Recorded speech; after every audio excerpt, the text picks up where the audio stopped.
Have you ever wondered why some people who have so little seem so content, while others with so much are always seeking more? This is the fascinating paradox of prosperity and scarcity. At face value, prosperity might be seen as having an abundance of material goods, while scarcity is often associated with lack. However, life isn't always that straightforward.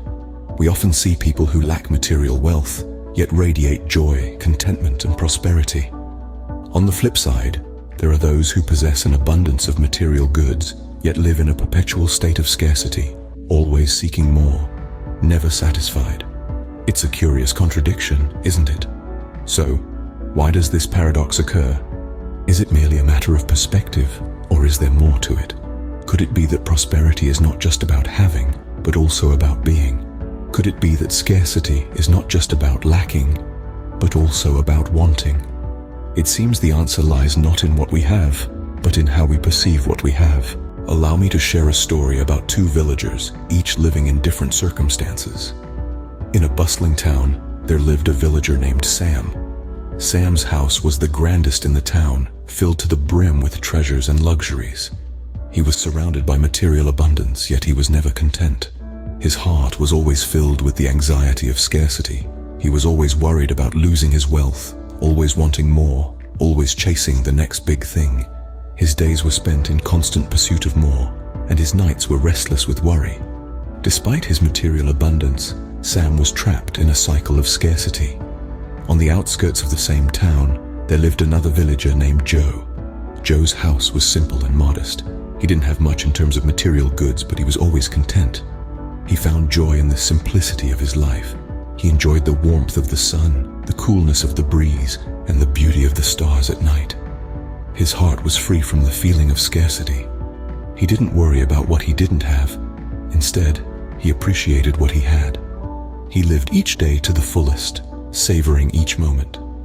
Despite his material simplicity, Joe was prosperous in his contentment.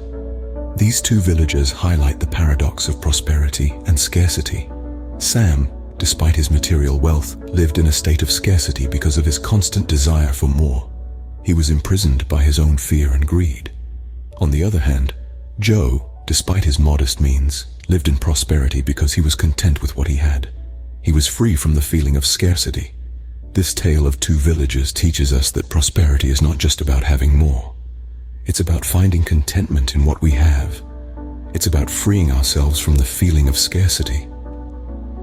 Both villagers had different amounts of wealth, but it was their perception of their situation that defined their sense of prosperity or scarcity. So what can we learn from these two villagers? Well, there are indeed a few key points to take away from their tale. Firstly, prosperity and scarcity are not just about the physical or material wealth one possesses. They are, in fact, states of mind that influence our perception of the world. Prosperity is the state of feeling content, free, and satisfied. It's about recognizing the abundance that already exists in your life, whether that's in the form of relationships, health, or even experiences. Prosperity is the sense of completeness, knowing that you have everything you need at this very moment. It's about understanding that the concept of more is simply an illusion that can lead to an endless chase. On the flip side, scarcity is the internal feeling of never having enough. It's the constant feeling of lack, regardless of how much material wealth one may have. It's an insatiable hunger, a kind of thirst that no amount of water can quench. Scarcity is the perpetual feeling of being incomplete, always in search of something more, something better. In essence, the key points of prosperity and scarcity lie not in the material world, but within us. It's all about our mindset, our perception, and our attitude towards life.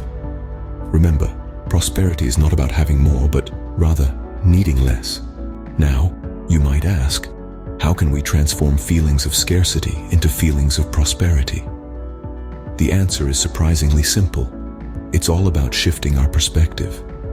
We can cultivate an attitude of gratitude, acknowledging the blessings we already have. We can practice mindfulness, living in the present moment rather than worrying about what we don't have. And we can focus on abundance, recognizing the opportunities and resources that surround us. In the end, prosperity is a journey, not a destination. and it begins with a shift in perspective.